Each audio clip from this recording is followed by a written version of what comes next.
اشرح لي صدري ويسر لي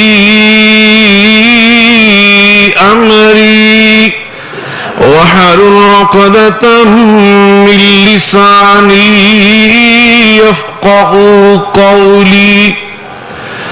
أما بعد فأعوذ بالله السميع العليم من الشيطان الرجيم. بسم الله الرحمن الرحيم. ولا تطرد الذين يدعون ربهم بالغداة والعشي يريدون وجهه ما عليك من حسابهم من شيء وما من حسابهم عليك من شيء فتطردهم فتكون من الظالمين.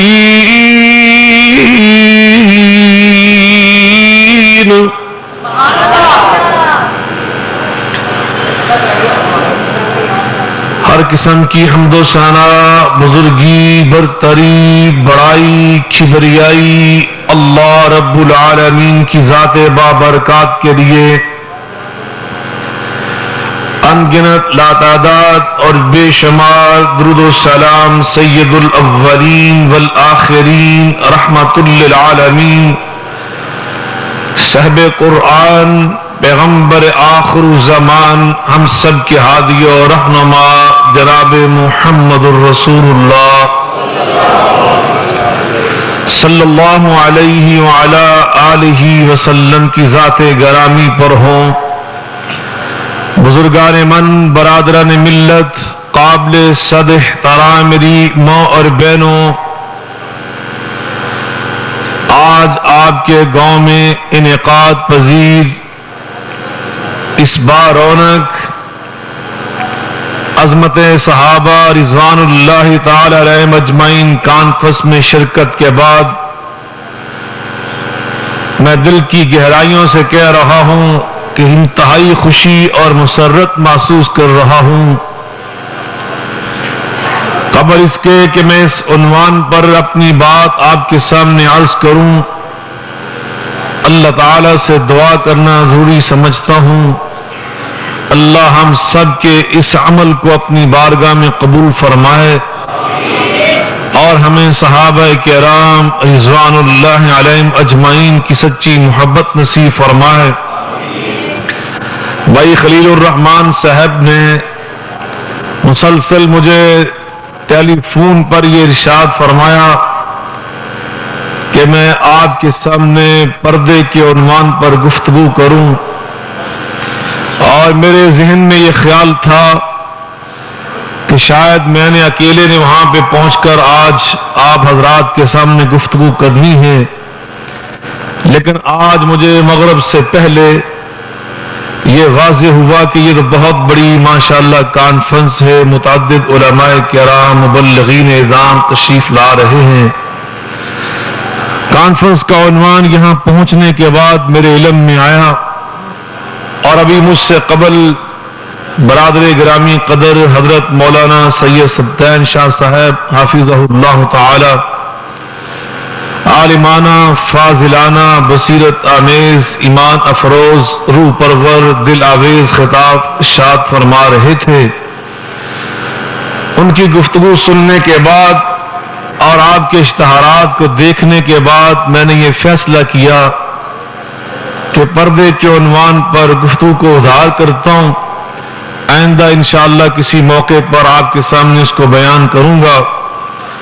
تو میں نے اختصار کو ملحوظ رکھنے کی وجہ سے کہ میرے بعد فاضل نوجوان حضرت مولانا محمد نواز چیمہ صاحب تشریف فرما ہیں، برادر عزیز مولانا قاری عبدالرؤف یزدانی صاحب تشریف فرما ہیں، اس لیے میں نے مناسب یہ سمجھا کہ حضرت شاہ صاحب نے جو گفتگو فرمائی ہے وہ میرے لیے بنیاد کی حیثیت رکھتی ہے.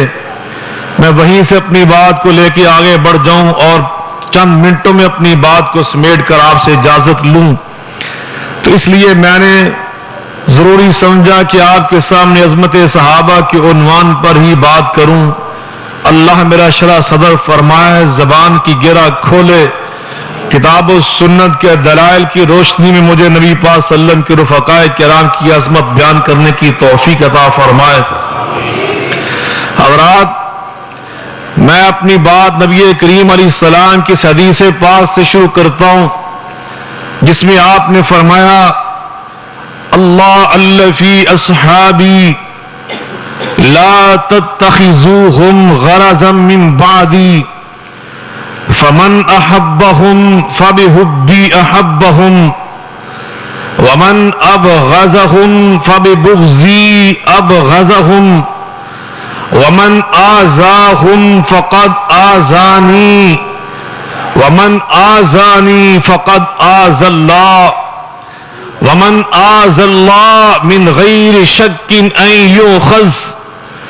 آپ فرماتے ہیں میرے صحابہ کرام کے بارے میں بات کرتے ہوئے اللہ سے ڈرنا، کبھی ان کو تنقید کا نشانہ نہ بنانا، یاد رکھنا جو ان سے محبت کرے گا در حقیقت میری محبت کی وجہ سے ان کے ساتھ محبت کرے گا، جو ان کے ساتھ بغض رکھے گا در حقیقت اس کے دل میں میرا بغض ہوگا، جس کی وجہ سے وہ ان کے ساتھ نفرت کرے گا۔ جو ان کو دکھ دے گا وہ اصل میں مجھے ہی دکھ دے گا، جو مجھے دکھ دے گا وہ در حقیقت اللہ کو دکھ پہنچانے کی کوشش کرے گا، جو اللہ کو ایذا پہنچانے کی کوشش کرے گا اس کے بارے میں کوئی شک و شبہ نہیں ہوگا کہ اللہ خود اس کا مواخذہ فرمائے گا۔ اس حدیث پاک میں نبی کریم علیہ السلام نے ہمیں یہ بات سمجھا دی کہ میرے صحابہ سے محبت کرنا میری محبت کا تقاضا ہے، اور میرے ساتھ محبت کرنا یہ اللہ کی محبت کا تقاضا ہے، یا یوں کہہ لیں جو اللہ سے محبت کرے گا وہ نبی پاک سے بھی محبت کرے گا، جو نبی پاک سے محبت کرے گا وہ نبی پاک کے صحابہ کرام سے بھی محبت کرے گا۔ اس طرح سمجھیں جو صحابہ سے نفرت کرتا ہے دراصل اس کے دل میں نبی پاک کے بارے میں نفرت ہوتی ہے، جو رسول سے نفرت کرتا ہے اس کا معنی یہ کہ اس کے دل میں اللہ کے بارے میں بغض ہے۔ اللہ سے بغض کرنے والا نبی سے بغض کرتا ہے، نبی سے بغض رکھنے والا صحابہ سے بغض رکھتا ہے۔ نتیجہ یہ نکلا کہ صحابہ اور نبی اور اللہ کی محبت لازم و ملزوم ہے، یہ ایک دوسرے کے ساتھ جڑی ہوئی ہیں۔ توجہ فرمائیں، یہ ایمان کی بات کر رہا ہوں، یہ قرآن کی بات کر رہا ہوں، حدیث نبوی کی بات کر رہا ہوں۔ اللہ اور اللہ کے رسول اور نبی کے صحابہ ان کی محبتیں آپس میں لازم و ملزوم ہیں، جڑی ہوئی ہیں، الگ نہیں کی جا سکتی۔ ایک بندہ یہ کہے مجھے صحابہ سے تو محبت ہے مگر نبی سے محبت نہیں، یہ نہیں ہو سکتا۔ کوئی یہ کہے مجھے نبی سے تو محبت ہے مگر صحابہ سے محبت نہیں، یہ نہیں ہو سکتا۔ کوئی یہ کہے مجھے اللہ سے محبت ہے مگر نبی سے محبت نہیں، یہ نہیں ہو سکتا۔ کہ کوئی بندہ یہ کہے مجھے سورج سے تو پیار ہے مگر اس کی کرنوں سے نفرت ہے، یہ نہیں ہو سکتا۔ کہ کوئی یہ کہے مجھے چاند سے تو پیار ہے مگر اس کی چاندنی سے نفرت ہے، یہ نہیں ہو سکتا۔ کہ کوئی یہ کہے مجھے پھول سے تو پیار ہے مگر اس کی خوشبو سے نفرت ہے، کوئی یہ کہے میں یہ نہیں مانتا مجھے شجر سے تو پیار ہے مگر اس کے ثمر سے نفرت ہے، مجھے دریا سے تو پیار ہے اس کی لہروں سے نفرت ہے۔ یقین جانیے جو سورج سے پیار کرتا ہے وہ اس کی کرنوں سے بھی پیار کرتا ہے، جو چاند سے محبت کرتا ہے وہ اس کی چاندنی سے بھی محبت کرتا ہے۔ یقین جانیے جو پھول سے پیار کرتا ہے وہ اس کی خوشبو سے بھی محبت کرتا ہے، جو دریا سے محبت کرتا ہے اس کی لہروں سے بھی پیار کرتا ہے، جو رسول سے پیار کرتا ہے وہ صحابہ رسول سے بھی محبت کرتا ہے۔ یہ نہیں ہو سکتا. یہ محبت لازم و ملزوم ہے. توجہ فرمائیں, قرآن اگر میرے سامنے ہوتا ہے میں آپ کو پڑھ پڑھ کے سناتا. اللہ نے اپنی اور نبی کی محبت کو اس انداز سے بیان فرمایا. ایمان ہے, اللہ اور رسول کٹھے ہیں. توجہ فرمائیں, سورہ الاحزاب میں 20 سے زیادہ آیات ہیں. اللہ اور رسول کٹھے, ایمان اللہ اور رسول کٹھے, کلمہ اللہ اور رسول مل کے بولے. بات سمجھ آ رہی؟ اللہ اور رسول اکٹھے, اور اذان اللہ اور رسول اکٹھے, اقامت اللہ اور اس کے رسول اکٹھے, نماز اللہ اور اس کے رسول اکٹھے, ایمان کا مسئلہ اللہ اور رسول اکٹھے, فیصلہ کرنے کا اختیار اللہ اور اس کے رسول اکٹھے, ان کی معصیت کی بات آئی اللہ اور اس کے رسول اکٹھے. توجہ فرمائیں, قرآن پاک میں اللہ تعالیٰ نے یہ ساری چیزیں بیان فرمائیں. اللہ فرماتے ہیں وَمَا كَانَ لِمُؤْمِنٍ وَلَا مُؤْمِنَةٍ إِذَا قَضَى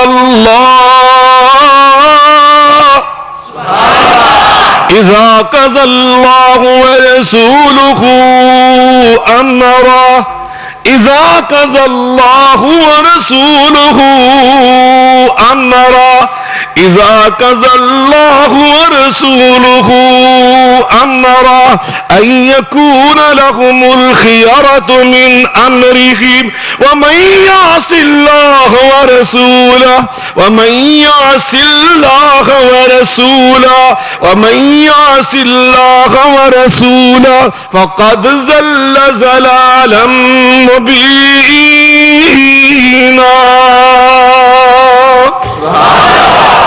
اللہ اور اللہ کے رسول فیصلہ کریں. وَمَن يَعْصِ اللَّهَ وَرَسُولَهُ, اور جو بدبخت معصیت کرتا اللہ کی اور اللہ کے مل کے بولیں. مؤذن نے اذان کہی تو کہا اللہ اکبر اللہ اکبر اشہد ان لا الہ الا اللہ, اور آگے کیا کہا مل کے بولیں. اگر وہ اذان میں یہ نہیں کہتا اشہد ان محمد الرسول اللہ تو بتائیے اس کی اذان قابل قبول ہے؟ نماز کا ٹائم آیا, اقامت کہی, کیا اس نے کہا اشہد ان لا الہ الا اللہ, اور آگے کیا پڑھا اشہد ان محمد الرسول اللہ. حضرت حسان ابن ثابت رضی اللہ عنہ شار پیغمبر کتنی پیاری بات فرماتے ہیں.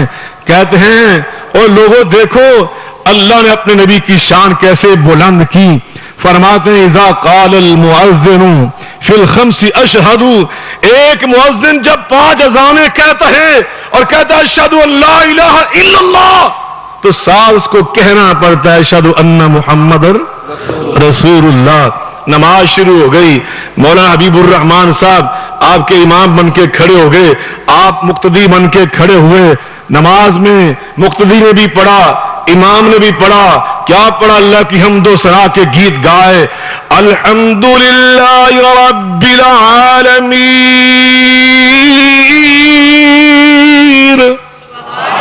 الرحمن الرحیم مالک یوم الدین ایاک نعبد و ایاک نستعین. پڑھتا ہی چلا گیا. رکوع میں آئے سبحان ربی العظیم, سجدے میں پہنچے تو کیا پڑھا؟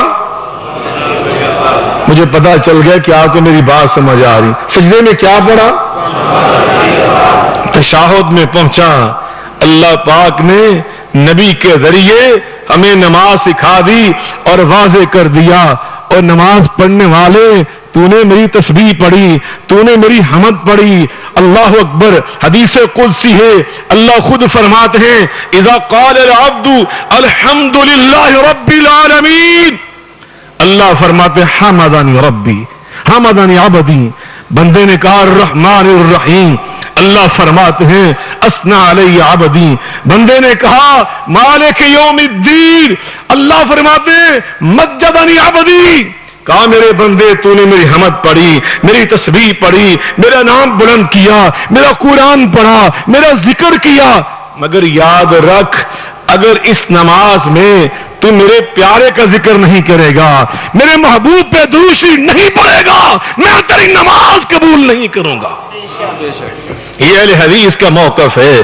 جس نماز میں درود شریف نہ پڑھا جائے وہ نماز قبول ہوتی نہیں. ان دعا, نماز تو نماز, دعا کے بارے میں فرمایا گیا. حضرت عمر فاروق رضی اللہ عنہ فرماتے ہیں ان الدعاء موقوف بین السماء والارض لا يصعد منه شيء حتى تصلي على النبي صلی اللہ علیہ وسلم. جب بندہ دعا کرتا ہے اللہ اس کی دعا کو زمین اور آسمان کے درمیان لٹکا دیتا ہے. جب تک درود شریف نہیں پڑھتا اللہ اس کو عرش عظیم پہ آنے کی اجازت نہیں دیتا. نماز ہے اللہ اور اس کے رسول مل کے بولیں. میں تمہید اپنی بنا رہا ہوں عظمت صحابہ سنانے کے لیے. اللہ اور اس کے رسول مل کے بولیں. کلمے سے اللہ رسول کو الگ کر دیں بندہ مسلمان ہو سکتا؟ اذان سے اللہ رسول کو الگ کر دیں تو بندہ مسلمان رہ سکتا؟ نماز سے اللہ کو رکھے نمکی نکال دیں بندہ نمازی ہو سکتا؟ اللہ رسول اکٹھے, اطاعت میں اکٹھے, ایمان میں اکٹھے, معصیت کے معاملے میں اکٹھے. اللہ اکبر. اب نبی اور صحابہ کی بات اللہ پاک نے وہاں کیا فرمایا. اور سنو, نماز میں اللہ اور اللہ کے رسول اکٹھے تھے تو نبی کے ساتھ نبی کے صحابہ بھی شامل تھے. نمازی نے پڑھا التحیات للہ والصلوات والطیبات السلام علی النبی ورحمت اللہ وبرکاتہ السلام علینا وعلی عباد اللہ الصالحین. اللہ اکبر. فرمایا سلامتی ہمارے اوپر بھی اللہ کی نازل ہو اور ان بندوں پہ بھی ہو جو اللہ کے نیک بندے تھے. نیک ترین بندے کون؟ امام بخاری نیک تھے.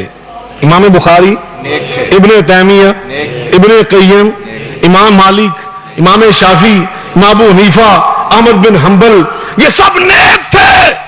مگر نبی پاک نے خود فرمایا خیر القرون قرنی ثم الذین یلونہم ثم الذین یلونہم.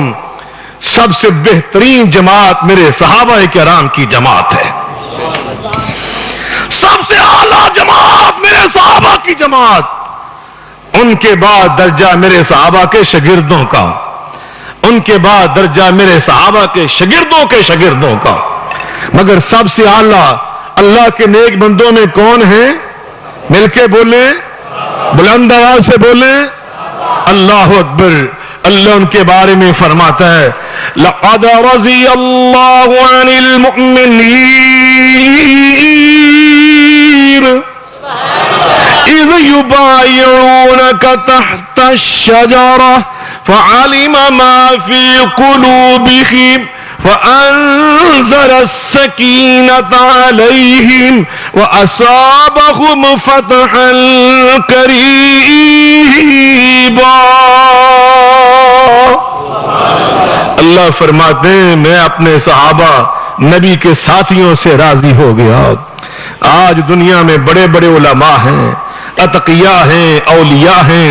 تاریخ اسلام اٹھا کر دیکھو محدثین کی جماعت نظر آتی ہے, فقہاء مجتہدین کی جماعت نظر آتی ہے, مفسرین کی جماعت نظر آتی ہے, نحویوں کی, صرفیوں کی بہت بڑی بڑی جماعتیں نظر آتی ہیں.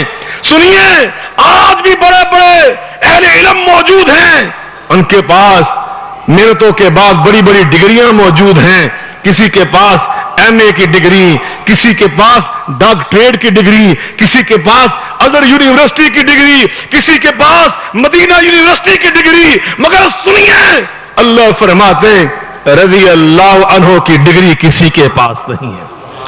رضی اللہ عنہ کی ڈگری صرف نبی کے صحابہ کے پاس. اللہ فرماتے میں اللہ ان سے راضی ہو گیا, میں اللہ ان سے. مل کے بولے, بڑا زور سے بولے, اللہ ان سے راضی ہو گیا. تو فرمایا سب سے صالحین کی بڑی جماعت وہ ہے صحابہ کرام کی جماعت. پتہ یہ چلا نماز میں اللہ کے رسول اور رسول کے صحابہ اکٹھے ہیں. کیا ہے؟ مل کے بولے. اور آگے قرآن اللہ کا بیان کر رہا ہے. آمن الرسول آمن الرسول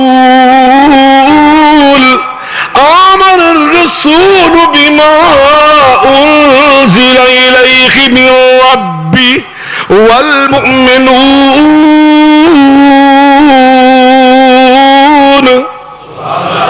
ہم نے قرآن اپنے رسول پہ نازل فرمایا. کس پہ نازل فرمایا؟ اپنے رسول صلی اللہ علیہ وسلم پر. پھر کیا ہوا؟ اور لوگوں میں اللہ گواہی دے رہا ہوں. کس چیز کی گواہی دے رہا ہوں؟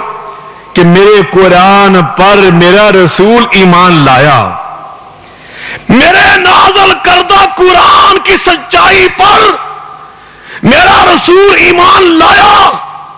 اور ساتھ فرمایا اور میں جہاں نبی کے ایمان بالقرآن کی رب ہو کے گواہی دے رہا ہوں، ساتھ فرمایا والمؤمنون، ساتھ یہ گواہی بھی دے رہا ہوں جیسے قرآن پر میرا محبوب ایمان لایا اسی طرح 1 لاکھ اور کئی ہزار میرے نبی کے صحابہ بھی ایمان لائے. ایمان بالقرآن میں نبی اور صحابہ مل کے بولیں، ذرا زور سے بولیں، آگے چلتے جائیں. قرآن بیان کر رہا ہے. اللہ اکبر. ان ربک یعلم انک تقوم. جی چاہا قرآن سننے کو جنہ چاہنا بات کرا کرو. ماشاءاللہ توڑے ہاتھ کھڑے ہوئے کہ مینوں دا جوش آ گیا. میں تو فجر تک نہیں چھڑنا تو انشاءاللہ. لو جناب میں بھی انشاءاللہ 15 منٹ میں آپ کو چھوڑ رہا ہوں. ان ربک یعلم انک تقوم ان ربک یعلم انک تقوم ادنی من ثلثی اللیل ونصفه وثلثه وطائفة من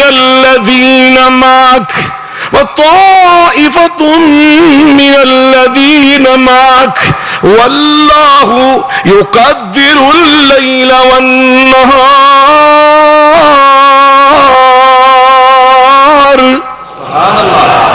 میرے نبی نے دن تو دن رات کو بھی رب کو راضی کر کے دکھایا.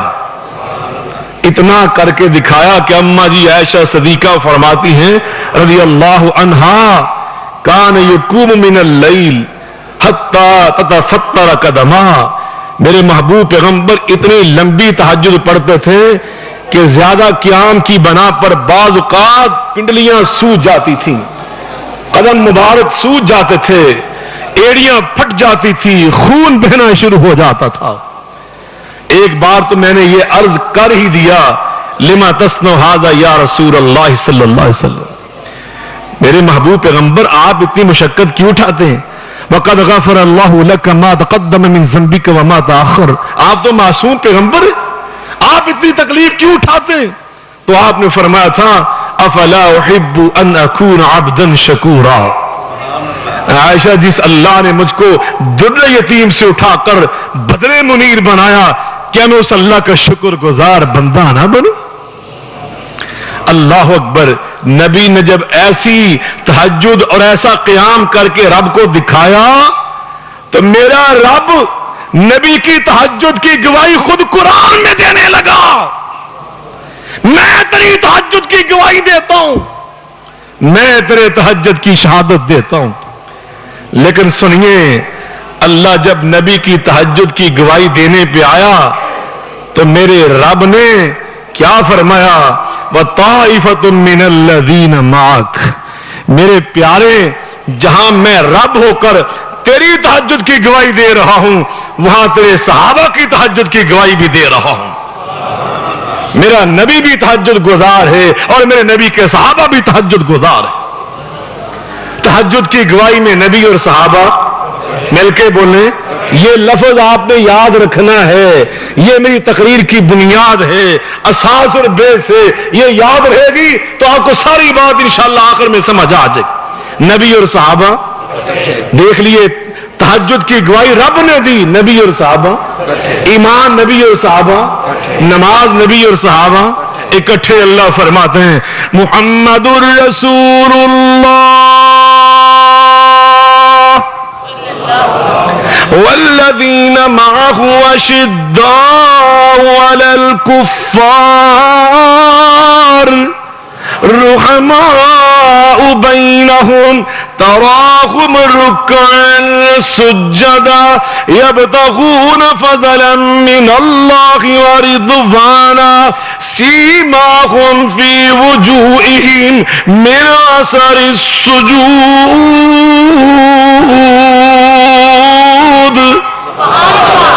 اللہ اکبر۔ فرمایا میرے محمد صلی اللہ علیہ وسلم رسول ہیں اور ان کے ساتھی، میں اللہ ان کی تہجد کی، رات کے قیام کی، سجدوں میں پڑھ کر اللہ کو راضی کرنے کی کوششوں کی گواہی دے رہا ہوں۔ آگے فرمایا ابراہیم علیہ السلام سے تعلق جو نبی کا تھا اللہ نے وہ بیان فرمایا، لیکن ساتھ صحابہ کی بات کی، بات چلتی چلی گئی حتیٰ کہ آ گیا غار ثور کا معاملہ، اللہ وہ بیان کرنے پہ آیا تو وہاں بھی کیا فرمایا اِلَّا تَنْصُرُوهُ فَقَدْ نَصَرَهُ اللَّهُ إِذْ أَخْرَجَهُ الَّذِينَ كَفَرُوا ثَانِيَ اثْنَيْنِ إِذْ هُمَا فِي الْغَارِ إِذْ يَقُولُ لِصَاحِبِهِ لَا تَحْزَنْ إِنَّ اللَّهَ مَعَنَا فَأَنزَلَ اللَّهُ سَكِينَتَهُ عَلَيْهِ وَأَيَّدَهُ بِجُنُودٍ لَّمْ تَرَوْهَا وَجَعَلَ كَلِمَةَ الَّذِينَ كَفَرُوا السُّفْلَى وَكَلِمَةُ اللَّهِ هِيَ الْعُلْيَا وَاللَّهُ عَزِيزٌ حکیم۔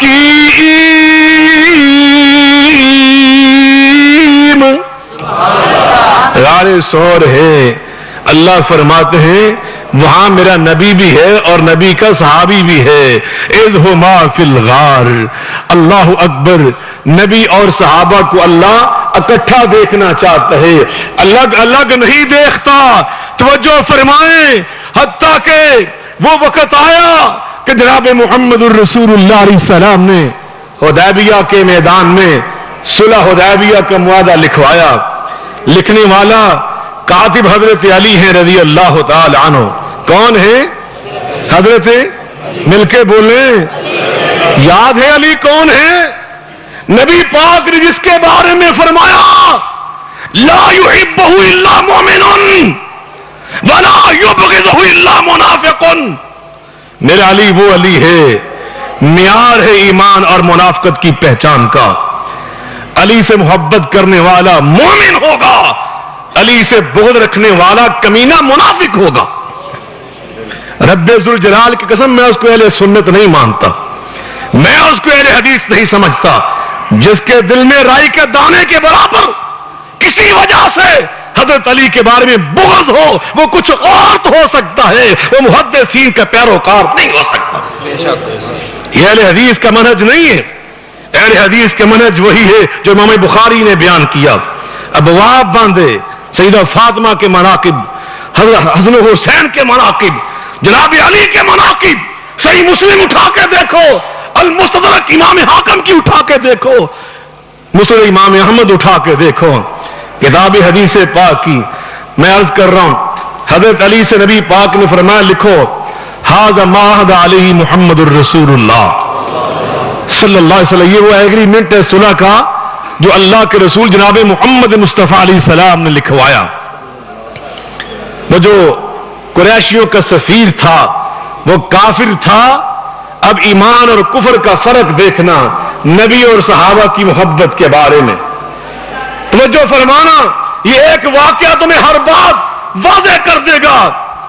اس نے کہا جناب محمد صلی اللہ علیہ وسلم یہ جملہ میں برداشت نہیں کرتا، یہ لفظ محمد الرسول اللہ ہم گوارا نہیں کرتے، اس کو آپ مٹائیں گے تو ہم صلح کو مانیں گے۔ نبی پاک نے صلح کی خاطر فرمایا علی میرے نام سے لفظ رسول اللہ کاٹ دو اور لکھ دو محمد بن عبد اللہ۔ میرے اللہ کے رسول ہونے میں کوئی شک نہیں، لیکن میں صلح چاہتا ہوں کہ صلح ہو جائے۔ اللہ اکبر۔ نتیجہ کیا نکلا؟ صحیح بخاری میں الفاظ موجود ہیں، جناب علی عرض کرتے ہیں بڑے ادب کے ساتھ، قلم نیچے رکھ دیا، ما کان لعلی ایم ہوا رسول اللہ یعنی اسمک، اللہ کے رسول علی کو یہ زیب ہی نہیں دیتا کہ میں آپ کے اسم گرامی سے رسول اللہ کو کاٹ دوں، یہ میں نہیں کر سکتا۔ آپ نے خود قلم پکڑا اور اپنے دست مبارک سے قلم لکیر لگا دی اور لکھوا دیا محمد بن عبد اللہ۔ اس واقعہ سے توجہ فرمانا کیا نتیجہ اخذ کیا ہم نے؟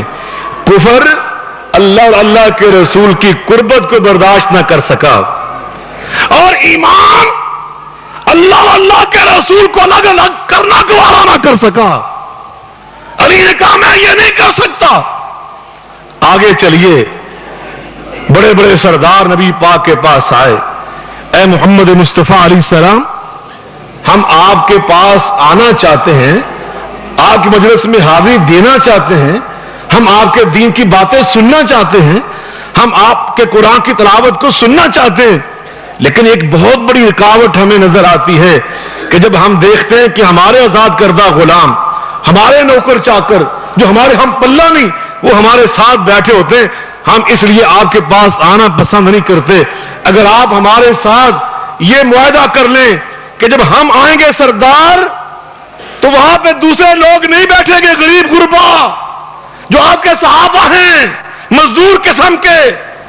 نبی پاک علیہ السلام نے ان کی شرط کو مان لیا، یہ سوچ کر کہ یہ لو اسلام کی نشر و اشاعت میں رکاوٹ بنے ہوئے ہیں، اگر یہ چند ہفتے میرا قرآن سن لیں گے تو کایا پلٹ جائے گی، یہ خود اسلام لے آئیں گے اور اسلام ان کو متواضع بنا دے گا، پھر یہ جو شرطیں لگاتے ہیں یہ ختم ہو جائیں گی، اور جو رکاوٹ اسلام کی تبلیغ اور نشر و اشاعت کی راہ میں وہ بھی ختم ہو جائیں گی۔ نبی کی سوچ کتنی بلند ہے، کتنی اعلیٰ ہے، مقصد کتنا اونچا ہے۔ آپ نے وعدہ کر لیا، پہلے ہی دن کلاس لگی تو نتیجہ یہ نکلا، بڑے بڑے سردار بیٹھے، کسی مزدور صحابی کو آنے کی اجازت نہیں ہے۔ نبی پاک قرآن سنا رہے، دین سنا رہے، وہ سن رہے۔ پہلے دن کلاس کا ادھر سے ایک صحابی عبداللہ بن ام مکتوم جو نبی نے تھے، آنکھوں والوں کو تو نظر آیا کہ سردار بیٹھے، ان کو نظر نہ آیا کہ سرداروں کی کلاس ہے، وہ چلے آئے معمول کے مطابق، حسب سابق دور سے کہنے لگے علمنی مما علمک اللہ یا رسول اللہ صلی اللہ علیہ وسلم، اللہ کے رسول مجھے ایک آیت سمجھ نہیں آ رہی، اللہ نے جو آپ کو علم دیا ہے مجھے اس علم کی روشنی میں اس آیت کی تفسیر سمجھائیے۔ اب نبی پاک نے کیا محسوس کیا کہ میں نے اس سے وعدہ کیا تھا جب تم آؤ گے کلاس کوئی اور آ کے ڈسٹرب نہیں کرے گا، کوئی اور نہیں شریک ہوگا، یہ تو پہلا ہی دن تھا، میرا پہلے دن وعدہ پورا نہ ہو سکا۔ آپ نے آنے والے کو ڈانٹا نہیں، جھڑکا نہیں، ناراض نہیں ہوئے، کسی اور سے نہیں کہا اس کو نکال دو، اس کو پیچھے لے جاؤ، اس کو دھکیل دو، کچھ نہیں کیا آپ نے۔ بس دل میں بوجھ آیا اور آپ کے چہرہ نبوت پر، جبین اطہر پر سلوٹیں پڑ گئی، اور آپ نے رخ انور جناب عبداللہ بن ام مکتوم کی طرف کرنے کی بجائے عمدن قصدن سرداروں کی طرف کر لیا، ان کو مطمئن کرنے کے لیے کہ میں تمہارے ساتھ جو وعدہ کر کے بیٹھا ہوں اس کو پورا کرنے کی کوشش میں ہوں۔ اللہ اکبر۔ توجہ فرمانا، سرداروں کی خواہش کیا تھی کہ کچھ منٹوں کے لیے نبی اور نبی کے صحابہ الگ الگ ہو جائیں، چاہے کلاس کے نام پر، چاہے دین کے نام پر، چاہے قرآن کے نام پر، اور نبی پاک ان کی بات مان چکے ہیں، اور آپ نے کچھ منٹوں کے لیے اپنے صحابہ کو اپنے سے دور کر دیا، لیکن آسمان والے رب کو نبی اور صحابہ کی چند منٹوں کی جدائی یہ گوارا نہ ہو سکی۔ اللہ نے آسمان سے نبی کو تنبیہ نازل کر دی، اور عبداللہ نبی نے کی شان میں 16 آیات نازل فرما دی۔ وہ اب نبینا عبداللہ جب بھی پھر آتے نتیجہ کیا نکلتا؟ نبی اس کو دیکھ کر کھڑے ہو جاتے, احترام میں کھڑے ہو کر کیا فرماتے؟ مرحباً مرحباً مرحباً بمن آدبنی فی ربی. او عبداللہ میں تیری عظمت کو سلام پیش کرتا ہوں. او عبداللہ میں تجھے خوش آمدید کہتا ہوں. تو وہ ہستی ہے جس کی دلداری کے لیے ہوئے ہوئے ہوئے اور جس کی دلداری کے لیے میرے رب نے مجھے تنبیہ نازل فرما دی. تو وہ ہے عبداللہ. مگر توجہ فرمائیں, عبداللہ کو جو یہ شان ملی, اس نبی نے صحابی کو جو عظمت ملی, تو کس لیے ملی؟ کہ رب نے اس کی شان میں 16 آیات نازل کر دی, نبی کو تنبیہ کر دی. عبس وتولی ان جاءہ الاعمی. میرے پیارے تو نے چہرے پہ سلوٹ ڈال لیے, رخ انور پھیر لیا کہ تیرے پاس میرا نبینا عبداللہ چلا آیا. تجھے اس کی شان کا اندازہ نہیں؟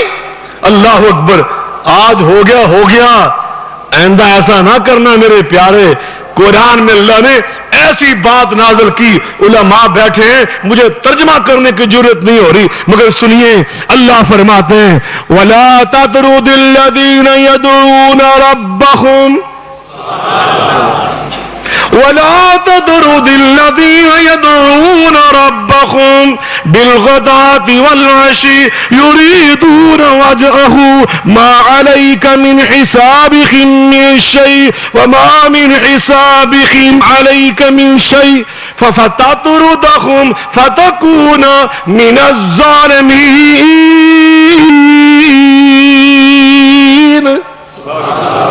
میرے پیارے, مجھے اسلام کی ایسی نشر و اشاعت نہیں چاہیے, مجھے اسلام کی ایسی تبلیغ نہیں چاہیے, مجھے اسلام کی ایسی توسیع نہیں چاہیے کہ جس کی خاطر ایک تیرے صحابی نبینے کا دل ٹوٹ جائے.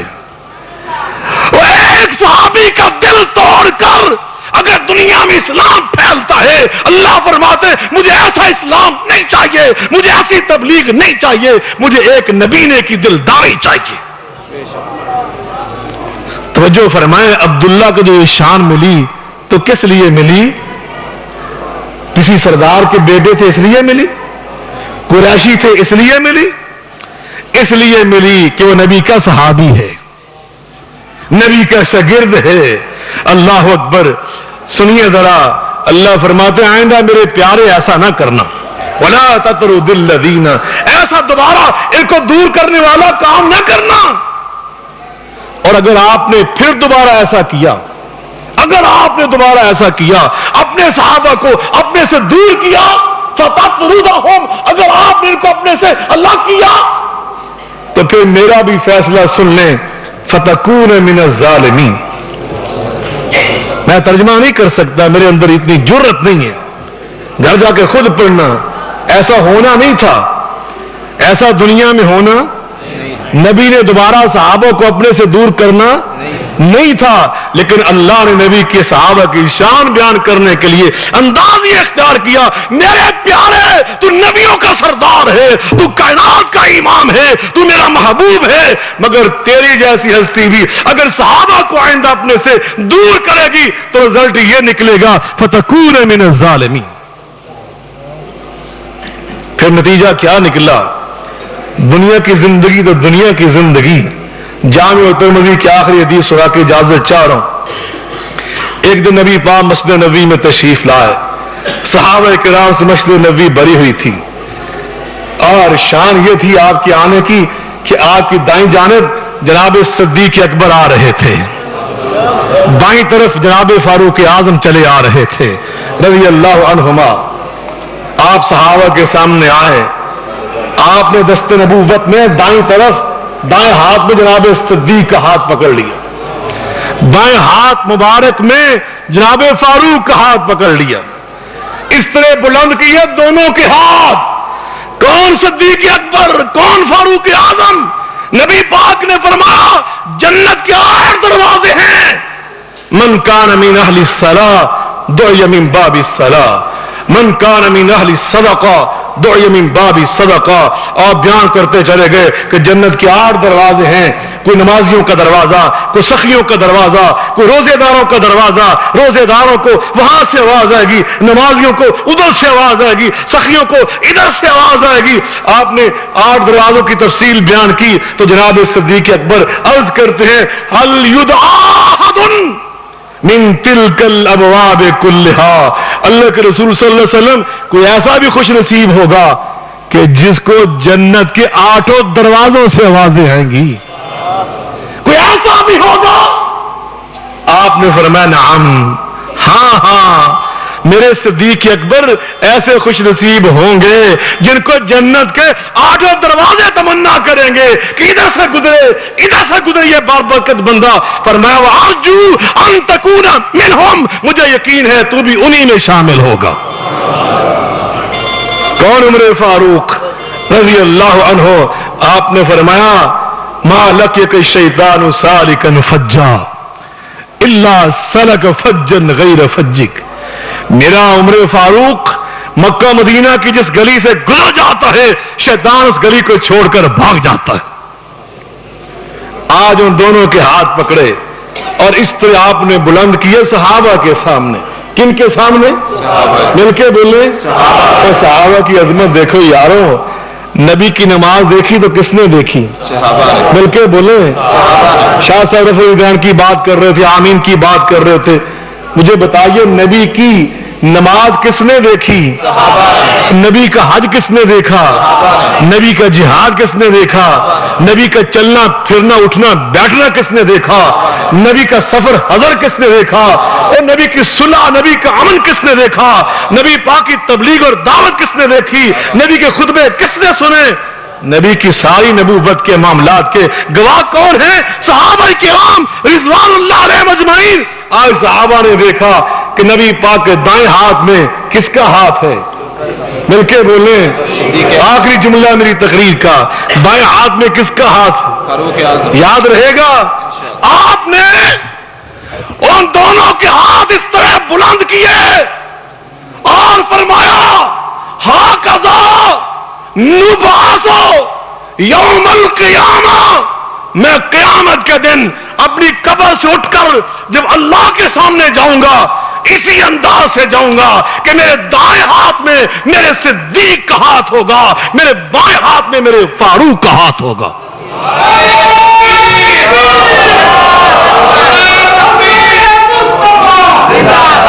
میں انہی الفاظ پر اکتفا کرتا ہوں، اسی بات کو آگے انشاءاللہ مولانا چیمہ صاحب بڑھائیں گے۔ وآخر دعوانا ان الحمدللہ رب العالمین۔